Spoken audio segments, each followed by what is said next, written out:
Good afternoon, everyone. Welcome aboard your Goob Air flight, and by your flight, I mean my flight. I'm your captain, my name is Ree, and I'll be piloting this giant metal tube through the air with you inside it for the next few hours of your life. You are on Flight 473, service nonstop to Kenosha, Wisconsin. If you're going anywhere except Kenosha, Wisconsin, you're on the wrong flight and should deplane immediately. Now that everyone's on the right plane, please find your seat quickly, stow your baggage in the overhead compartment or under the seat in front of you. The aisles must remain clear at all times. When you're putting your bag in the overhead, make sure you put it in wheels first, and don't remove anyone else's bag to make room for yours. In the flight world, we call that a dick move. Just get your stuff stowed and get out of the aisle as fast as you can. You are definitely holding up the line. If the overhead bins are full or your bag doesn't fit, notify a flight attendant and they will check it for you. Do not make a big thing about this. Just check the bag and be grateful that you're not paying that $50 bag check fee that the guy next to you had to pay. Your bag will still be on this plane and will arrive along with you to our destination. Remember, there is never any smoking on the plane, and this includes vaping. If I smell watermelon candy crush or pineapple ice blast back there, I will turn this plane around. If you think I'm kidding, I urge you not to try me. I don't really care if we make it to Kenosha. I don't even know what city we're in right now. They all run together after a while. As long as there's a Holiday Inn Express and a Walgreens that sells chocolate, I'm good. You, on the other hand, may not be. So don't vape or smoke or use any kind of tobacco products while on the plane, including in the lavatories.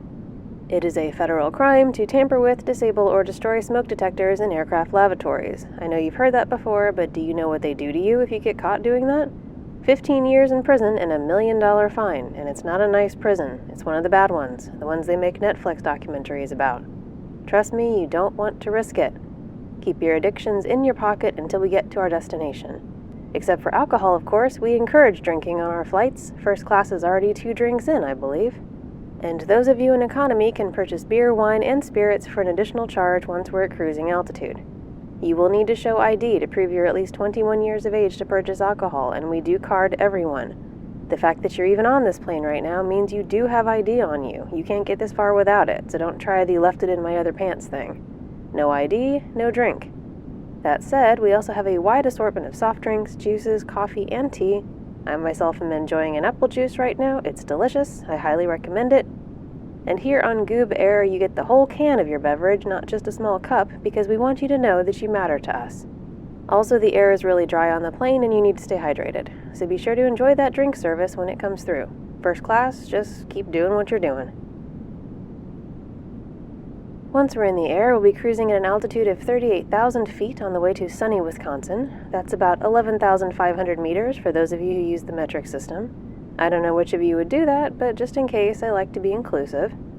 We choose this altitude for flying because it maximizes our fuel efficiency while minimizing drag, and we also just really like being super duper high. What's the point of being a pilot if you can't go really high, right? I'm sure you all understand. Take your seats. The faster we board, the easier it will be to get out of here. We live and die by the times that we push back from the gate, and we need your help to keep that schedule from falling behind.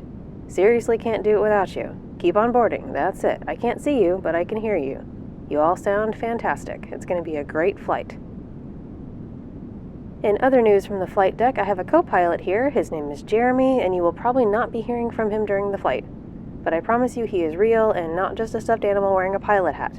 Everyone say hi to Jeremy. Very good, he says hi back. I will be spending the next few minutes helping Jeremy remember which buttons do which things, so bear with us. This is a totally normal thing to do with a new co-pilot, definitely not a cause for concern. You've heard of teaching hospitals, right? This is a teaching airline. We want our pilots to learn all the important things on the fly, literally. So don't worry, I have this well in hand, and Jeremy will be an asset to the crew.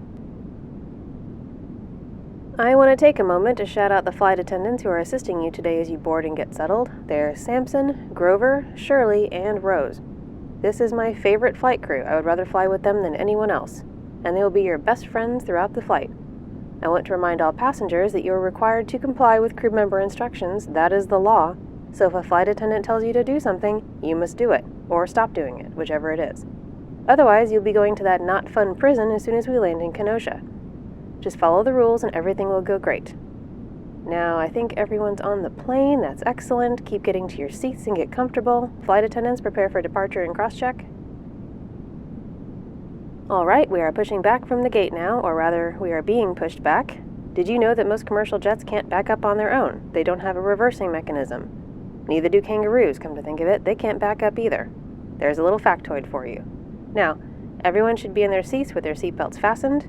Usually the flight attendants do the safety briefing, but they are very busy people, so I'm going to handle some of that for them today. To fasten your seatbelt, place the flat end into the buckle and pull the strap until it's low and tight across your lap. To release, pull up on the buckle. If there is a single adult on this plane who doesn't already know how to do this, I will eat Jeremy's hat. Remember that you're required to keep your seatbelt fastened anytime the seatbelt light is on, including right now, and also when you're just chilling in your seat. Keep it on, you never know when we might hit some turbulence. That stuff can sneak up on you.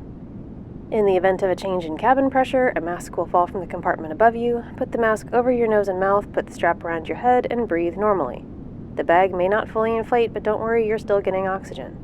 Also be sure to put your own mask on first before assisting someone else. That is good advice for life, actually.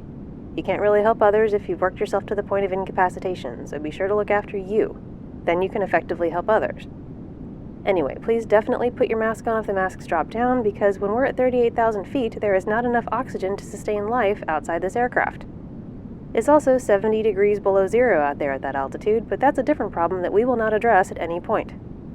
In the event of a water landing, your seat cushion is a flotation device. It might have a bit of gum under it, but just ignore that, it won't add to the weight. You can also find a life vest in a pouch under your seat. If you're told to do so by a crew member, put on the life vest, attach the strap around your waist, but do not inflate it. Do you understand me? Do not be those people who ruin a perfectly good disaster by popping your life vest too soon. Just put them on and wait to be told to inflate. Everything comes from the flight crew. Just do what they say and you might survive whatever's thrown at us. Also, I don't think we're flying over any water, so you can probably disregard most of that, except the listen to the crew part. Okay, let's see, what am I missing? We did the smoking thing, we did the bags and the overhead thing, we did the listen to the crew thing. If you're in an exit row, you better be able to open that door, and that doesn't mean you can throw yourself out first, so don't even think about it. Of course, do not open it while in flight, that should be obvious, but you might be surprised. We get all kinds here at Goob Air. Just don't be an idiot, a racist, an ass, or a jerk, and you should be fine. Oh, and one more thing while we're taxiing our way along here. If you booked your party's seats apart because you didn't want to spend money to get assigned seats, you do not get to take the seat of someone who actually paid for their choice. If I find out some entitled mouth breather approached anyone to say, "Oh hi, can you switch seats with my son? He wants to sit by the window," or "Hey, can you switch so me and my wife can sit together?" and the switch would mean this person has to give up a nice seat for like a middle seat way further back, I will lose it. I do not allow for that entitled nonsense here. Anyone who does that gets immediately sent to the back of the plane, in middle seats only, they lose beverage privileges, and they get a flag in the system so that all future flight crews know to ignore their requests. Don't be that guy. You want seats together? Pay for seats together. Period.